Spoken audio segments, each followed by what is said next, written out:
Everybody, welcome back to XR at Work. I'm Scott. And I'm Dane. And that's Dane, that's right. And so we are proud facilitators of this community of XR practitioners that put extended reality technologies into enterprise. And so welcome to our new episode. It's a new year. We're super excited.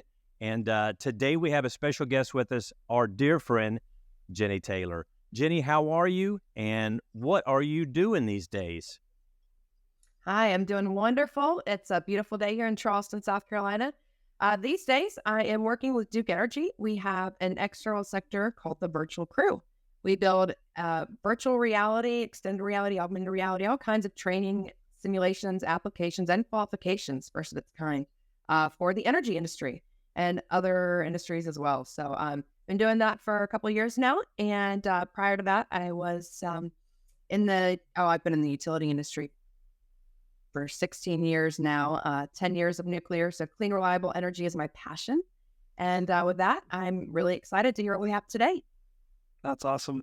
Yeah. So Jenny, we talked to a lot of people who are working in this space, and obviously there's kind of the debate on like internally developed versus externally bought, and there's a whole process that goes along with new content in this space. And I think the other thing is, people a lot of times get stuck on the hardware, but I would argue that, a lot of times the software and the actual, customer and the use case and all that is more important. And so I know you have a ton of experience in this space, and I think we'd love to know just, how do you guys think about, the process? And also, could you give us kind of some background on your team? I know you guys build for internal uses, but you're also like an external, you sell to external customers as well, right? Correct. Yeah. That's a lot of questions in there. I'll try to break it down a little bit here and there. It's all good. So it is funny when people see the headsets, they get excited. They want to get in the headsets. That's the first thing they want to do. Let's get the headsets. Let's buy headsets. Everyone wants to go ahead and purchase everything.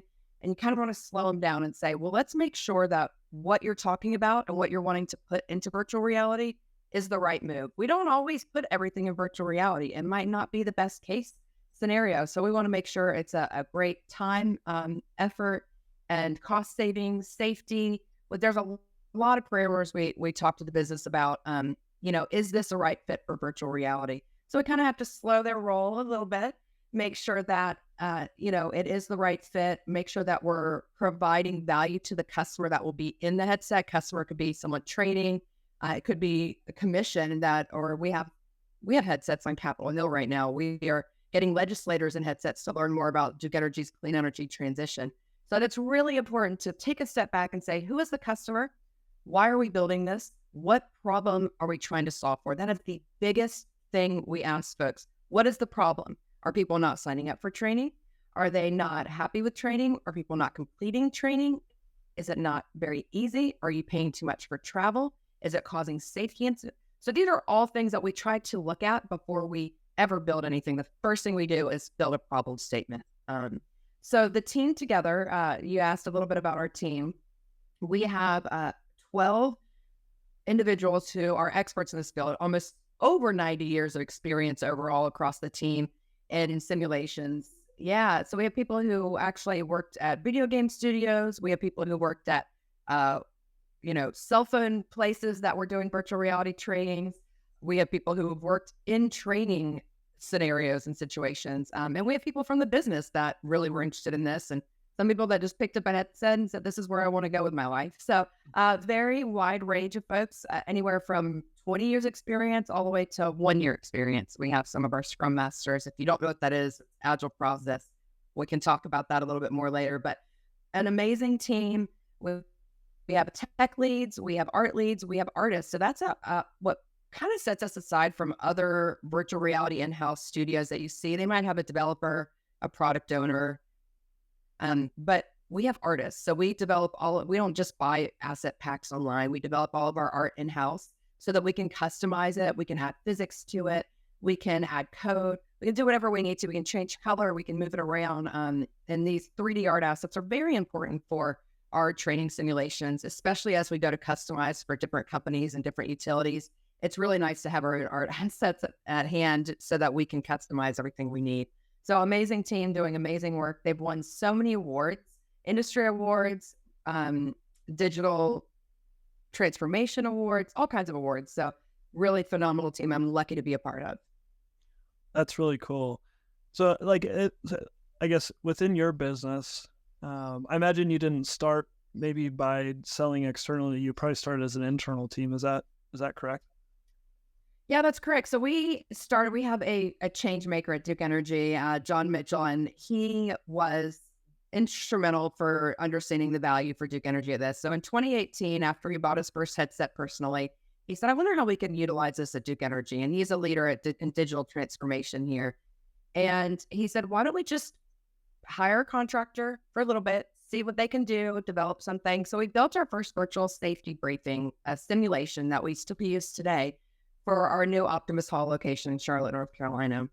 So that was 2018. It was successful. Everyone loved it. So we started talking to business units and said, would you benefit from this? Here's what we found value in. Can we do a prototype with you? Can we pilot something with your technicians? So we started with the natural gas business unit with their field technicians. And we wanted to kind of create some metrics around some trainings that we developed. So we developed some grounding training, some pipeline patrol is a very popular one. Even kids like to play it. We have testers that are our employees' kids to say, is this easy enough for you to be able to do?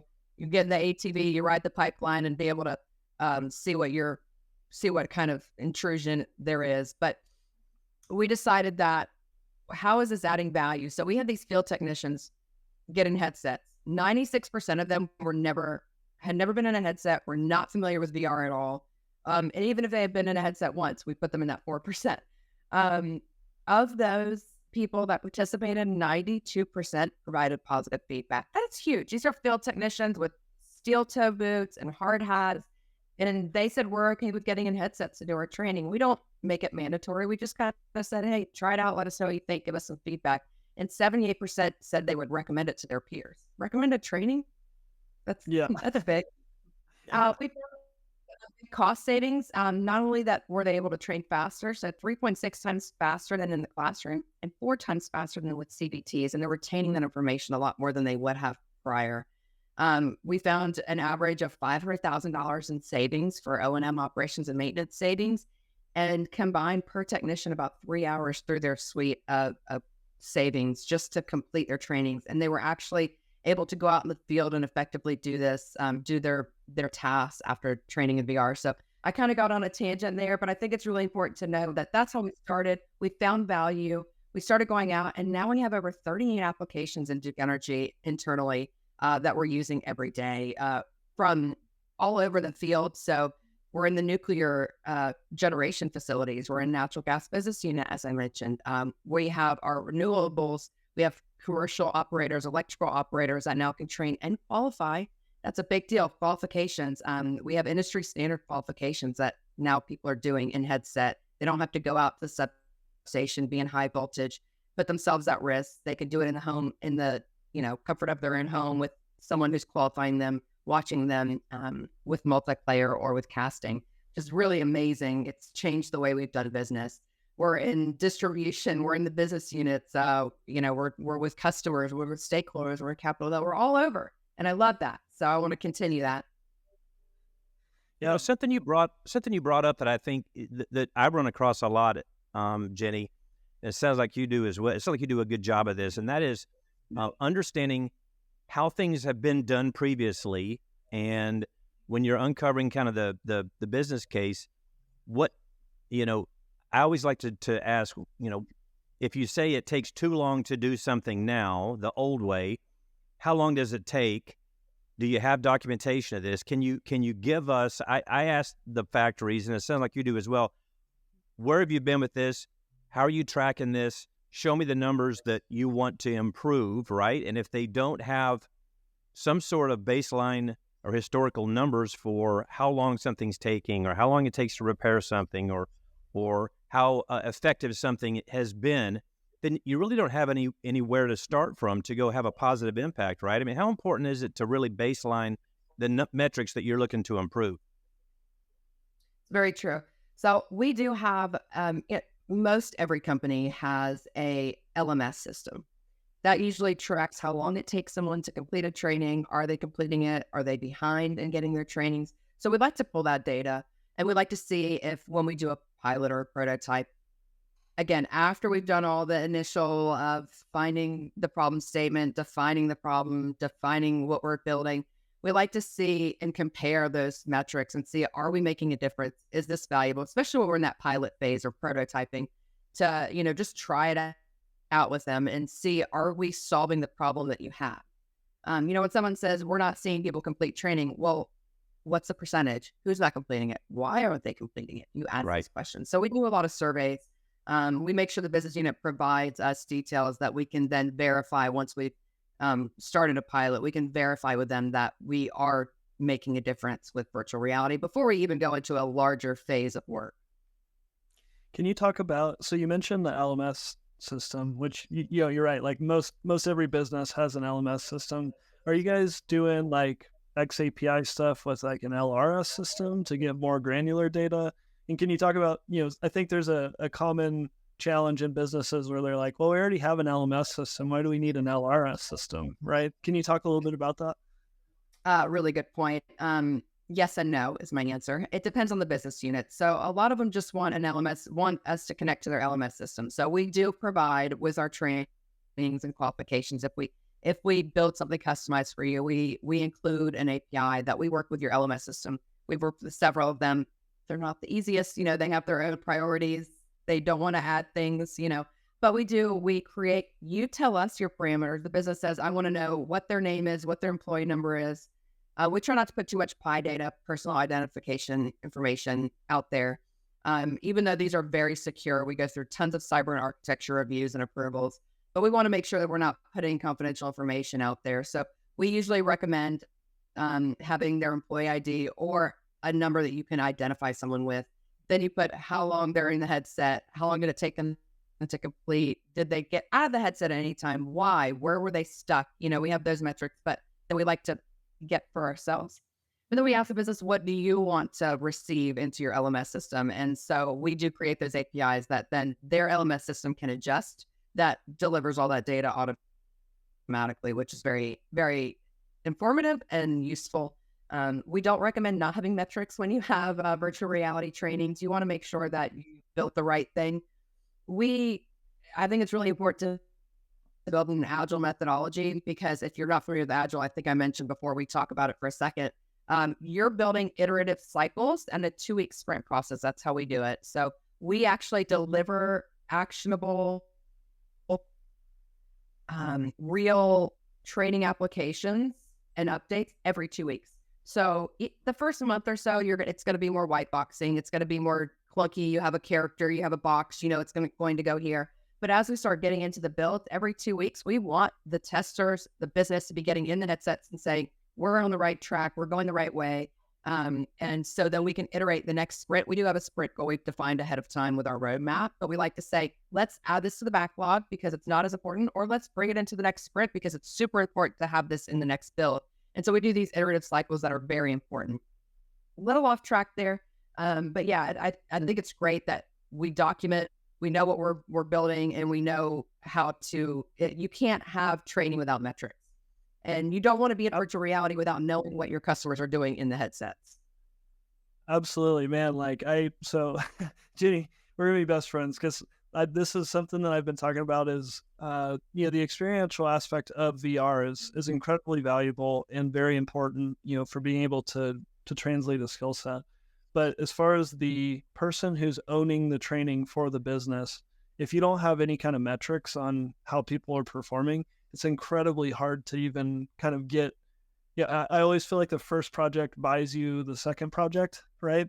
And so if you don't have the metrics to be able to support the performance, then there's no way to buy, that next product, because you can't justify what you've done. So I 100% agree with you. I think that's awesome. And so like you mentioned so there's data like the name and the employee ID and all that stuff, but there's also a bunch of information about like, where did the person look, and what did they grab, and all those different things. How granular or how valuable do you think the granular data is versus like just kind of allowing for auto sign off, which is also very important? Great question. I think, and the team I think would back me up on this, that the granular data is very important for us as the developers of this simulation. The business doesn't care where they're looking or if they're struggling somewhere. I mean, they do a little bit when we're building it, but we care because we want to know if something's difficult. And if someone's looking a different way when we need them looking here, we need to know that so we can develop the software a little bit differently or the scenario a little bit differently. I mean, we have scenarios where things pop up behind people and they're supposed to look behind them because they're at a substation in real life. If you hear someone go behind you, you would look behind you, but people are doing that. So it would allow us to add more features to have arrows showing, go this way, pointing people in the right direction, and changing our simulation. So those metrics are very important for our software developers to really understand, is their software, is this platform, are we doing the right things? Are we building the right way? Should we add things? Should we add pop-ups? Should we add tooltips? We actually did that because we were noticing people were struggling at one of our trainings. They didn't know what to do next. So we started adding pop-ups when people kind of looked around or were waiting for a minute, or touching different things they weren't supposed to. So I think that's extremely important, that metadata for our developers to use. So we're talking a lot about virtual reality, of course, and VR for training and for skills assessment with the energy sector, frontline workers. What about augmented reality? Are you doing anything with augmented reality, or is it mostly VR right now? We do have a couple items. We have one that is being used.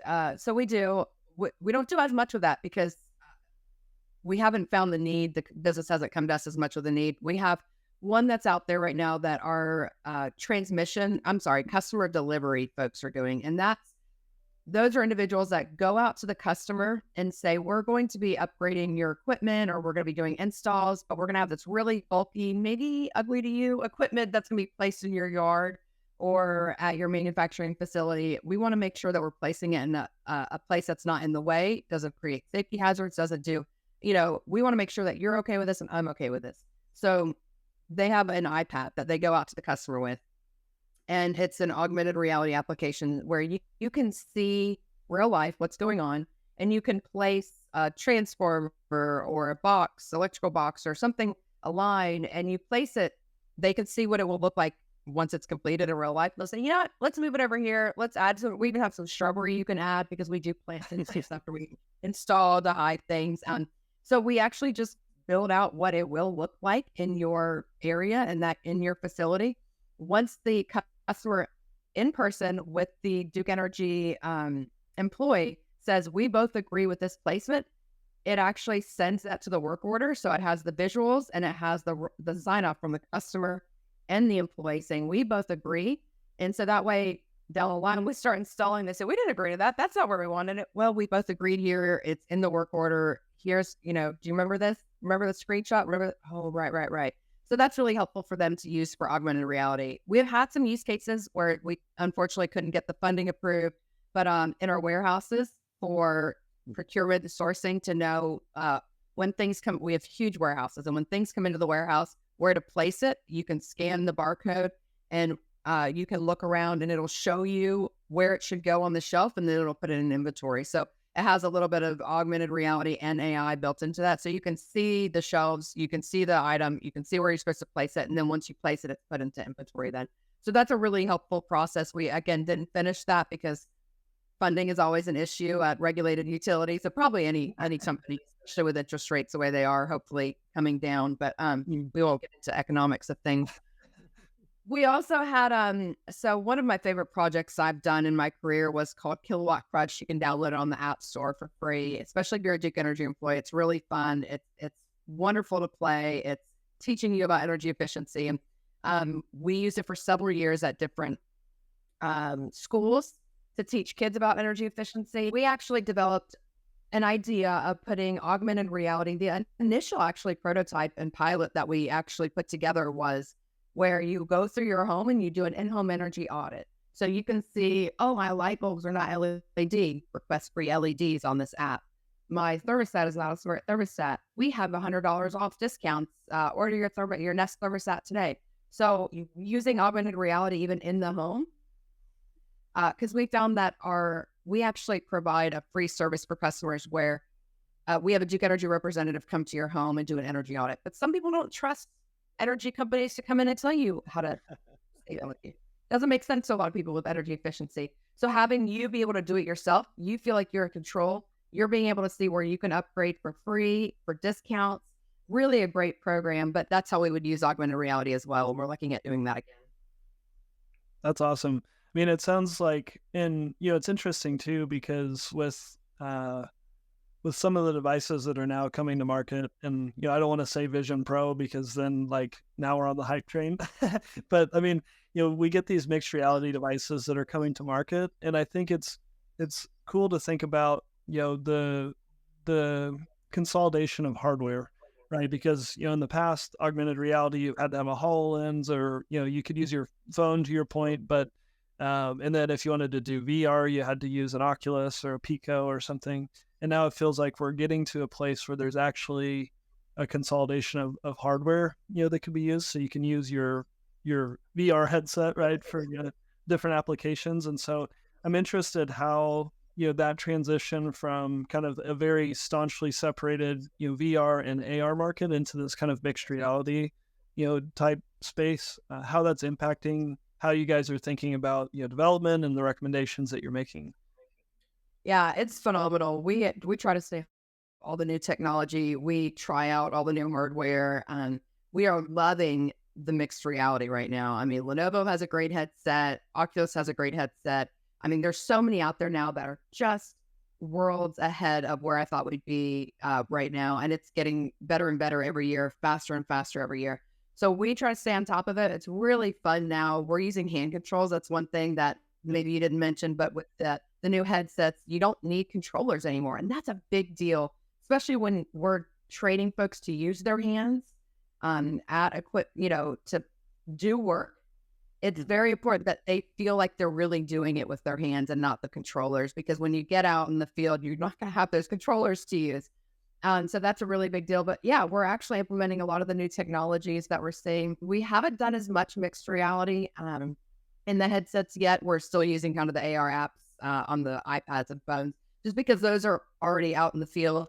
You don't have to tell them to buy equipment. Some of the equipment that's out there today is very expensive, the hardware, and they feel like they can't go in the field and be able to drop it without breaking it. And our iPads are heavily, I mean, I could show you, it's got rubber this thick around it, just these are people that are out in the field and they drop things, so they're a little bit nervous about that and the price point. So we haven't done as much in the headset for the mixed reality, but we're playing with it internally on our own, and it's been really wonderful. So we're excited using all this, and we're trying to look into some of the open XR for this as well. Where are you getting? I mean, so we met and talked and did a little bit of a video at the Augmented Enterprise Summit last fall in Houston. But I mean, where are you plugging in at? Where are you getting information from? We certainly appreciate you being part of the XR at Work community, but I mean, where are you getting value from? Where are you learning? Because you've got to stay on top of this, as all three of us know and our audience knows. What's been helpful for you for just staying on top of the latest advancements in extended reality, devices and software? Everything. I will say I'm not an expert. I enjoy it. I'm learning every day. I think you can't do this job without learning. But really, the team that we have put together are experts. And we have some of those that, hey, I know who's going to be knowing exactly what's going on with a new technology. I know who's going to want to test a new technology. I know who's going to tell us what's good, bad, ugly. We actually have a running kind of spreadsheet, I guess you can say, when we test something new or when something new hits the market, what we feel about it, what our comments are, what customers are saying. We even get some of our customers in some of the new technologies, which is really fun to say, would you do this? We'll ship you a free headset to try out. Tell us what you think. Give us your real honest feedback, because it's less important about what we think about it. It's more important about what the customer think about it, who's using it. So we can think it's cool all day, but if it's difficult, I think that's the biggest red flag I see in being able to get folks in headsets. And my goal is always, I always tell this to my folks at Meta that we work with all the time, is my goal is to get more people in headsets. So is yours. Let's do it. And so I think the biggest thing that we find is making it easy, making the technology easy to use. Anyone can use it. I mean, I have my mom, she's 72. I have her test out her stuff all the time, because if it's easy for her, it'll be easy for someone else. And I really hate when I hear people say, oh, it's operator error. I don't care. White glove service. Make it not an operator error. It's our error if someone can't use our technology. And if we're not making it easy to implement the software and the hardware that we use, I mean, I didn't grow up being a gamer. I read a lot of books. I didn't know what X and A, B and Y and all these things. I kept messing it up. So I said, we need hand controls on, if I can't do it, the field technicians can't do it if they don't play video games. We need hand control things everywhere. Show them which button is where, use your trigger finger or your thumb. I didn't know what trigger meant. So these are all things that we need to realize that our customers, if it's not easy to implement, I don't care what cool software is out there. I don't care what new hardware is out there. Make it easy to use and people will use it. I was going to say I think the constraint that we run into a lot is, the user is like the utmost importance, right, of making sure that they can use it. But I feel like directly underneath that is management of devices across the business as well.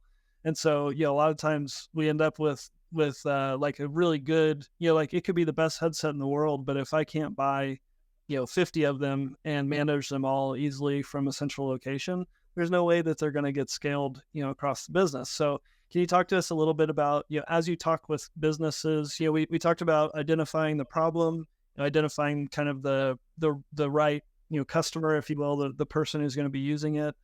Can you talk to us about like all the peripheral teams that you end up having to work with, IT and that kind of thing too? So I mentioned that we're in the field, we're in generation, we're at the business units. We are all over Duke Energy. So there are headsets everywhere. We're across 7 states. So they're everywhere. And headset management is something that I don't think has made it, kind of like I say, battery storage isn't there yet. EVs aren't there yet.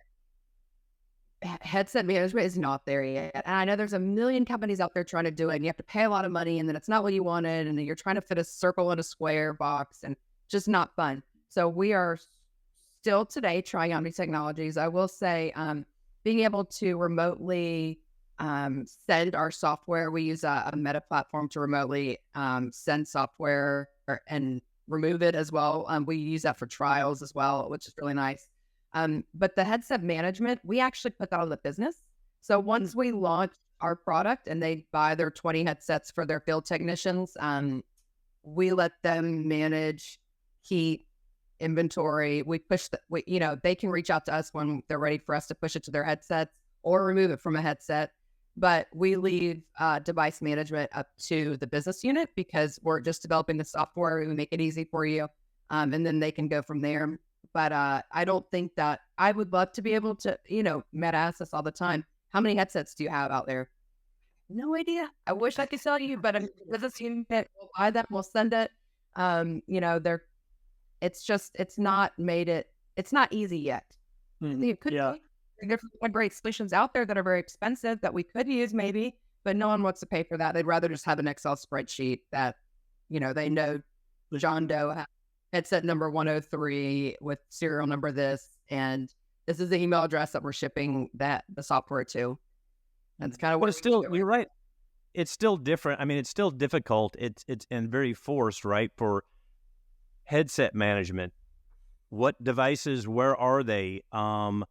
Do they have the most current operating system on them? The applications on there, do they have the most current version of the applications? The content, management of a fleet of devices.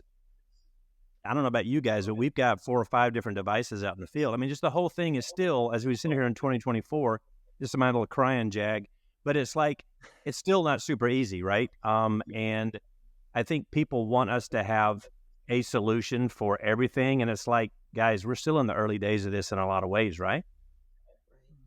That's a really good point to say. We're still in the early days. So the technology's there. I will say corporate business units do not use virtual reality and headsets as much as we would like them to, and as much as maybe they will in 10 years.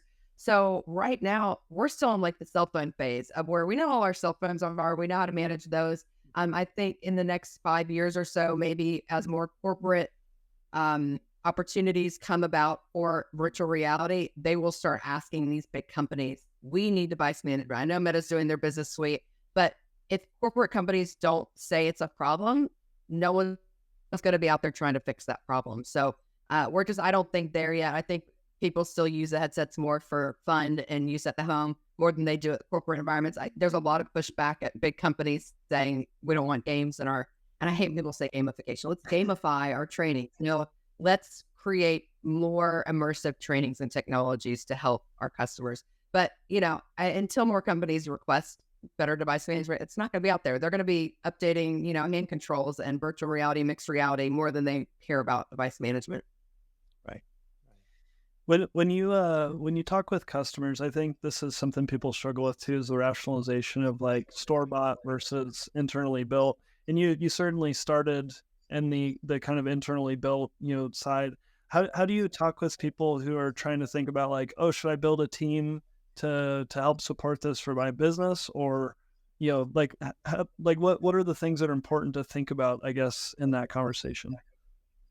Cost is number one, and being able to support it after you launch. They think that you just launch an app and you don't have to update it ever. You don't have to change it. You don't have to. There's no bug fixes. That's not the case. So if you do spin up a team or you buy it externally, you got to have that support on the back end. We actually do help other utilities. We have a forum of other utilities that we help them if they're trying to develop. We do it for free because utilities like helping other utilities. Here's some tips and tricks on lessons learned we've had over the past 7 years. Here's how we can help you build your own in-house.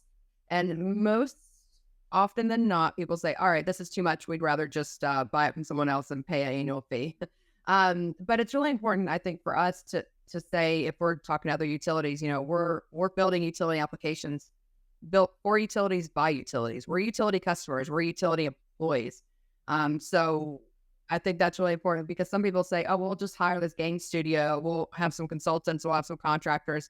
And you're just going to, I think, throw money away. So just make sure, we always like to say, make sure you're doing the right thing for the right thing.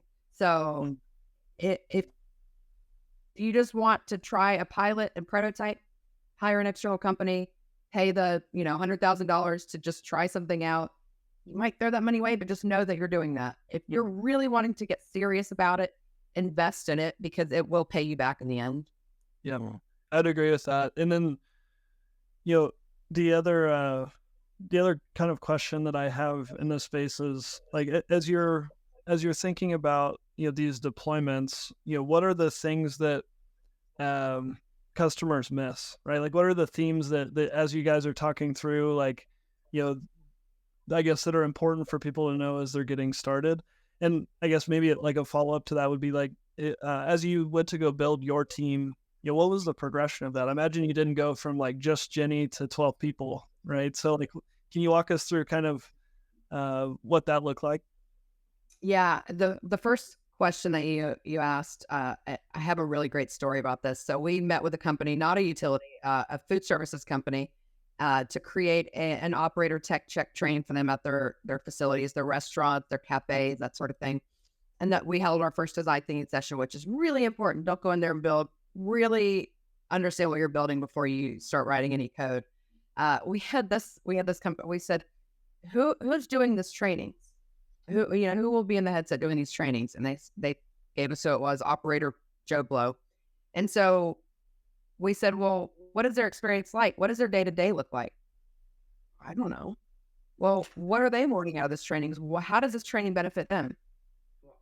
I don't know. We just know that they have to do it. That is not the way to start. So we actually got in the mind of the customer. We said, all right, we are Joe Blow. We're going to do a whole customer profile. And we're going to say, Oscar, the operator, goes to work, and this is what his day looks like. He goes into work. He has 20 different emails. He has people coming into his office. He has a million things coming at him, but he has to finish his training. Otherwise, he's going to get pinged from his manager. Why does he have to finish his training? Well, it's going to help him not have cyber security attacks at his facility, which he could lose thousands of dollars and lose his job, and everyone has to shut down. So that's why this training is important to them. So then we build that training to help the people taking the training understand that why they're doing this training, how it will help them, how it will benefit them, not just you have to take it. And then what does the experience look like and what did they get out of it? What objectives is the company trying to achieve? And what are the objectives that the employee taking this training is trying to achieve? And so we had some people that are creating trainings that have never thought about who will be taking the training. They think like a trainer, or they think like the company. And so we try to get them in the mindset. And we've heard from everyone that's taken this, oh, I never thought about that because I've never thought like the customer that's going to get in the headset. So that's been our biggest benefit that we see is missed from the business when they go to build trainings. Even any training department. I'm not talking about virtual reality here. You build a CBT, computer-based training, they don't think about the person taking the trainings. Yeah. And getting that feedback after they take the training. Well, and Scott and I talk about this a lot. It's important to integrate the content into the work process, right? So I have kind of a similar story where we built this was probably around the 2018 time frame as well, 2019, and we built a VR sim, and we said, okay, we're just going to take the standard training process and we'll just cut the book-based training out. We'll put VR in, and voila, we'll get great results, right? And we probably got we got an improvement for sure, which I think there's also kind of a dangerous, slope here, which is you can stop too early before you actually achieve the full value of the training.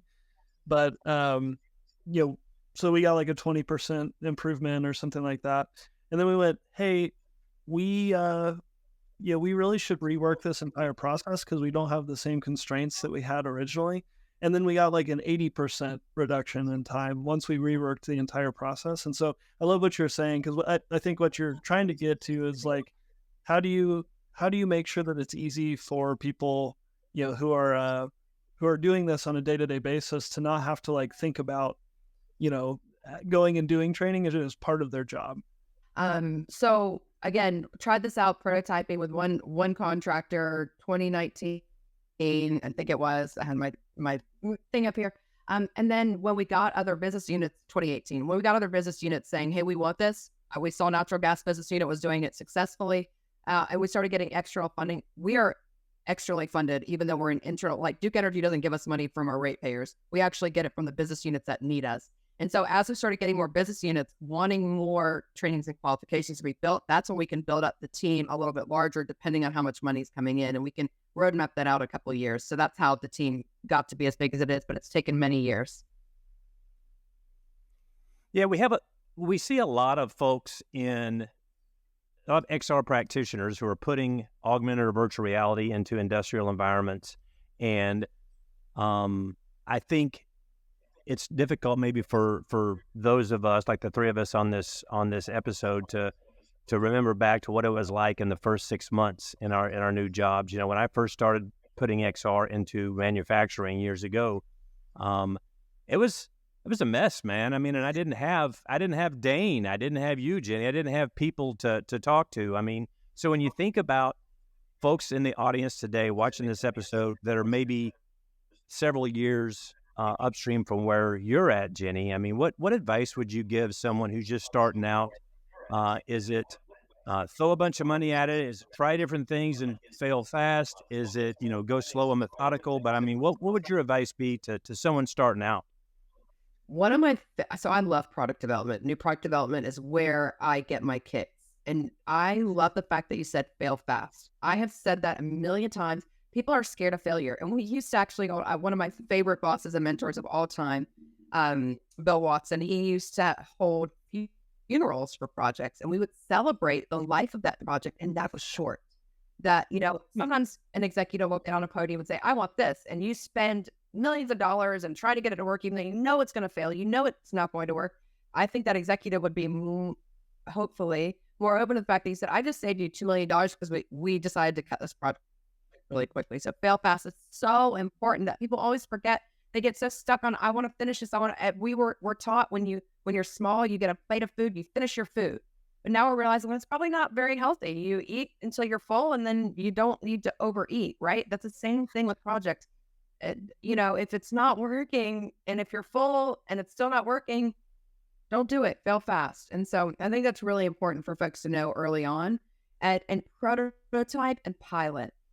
Get feedback is so important when, you don't just go in and say, I'm going to spend a year and a half creating this huge simulation, and then you go put it out in the field and no one wants to use it.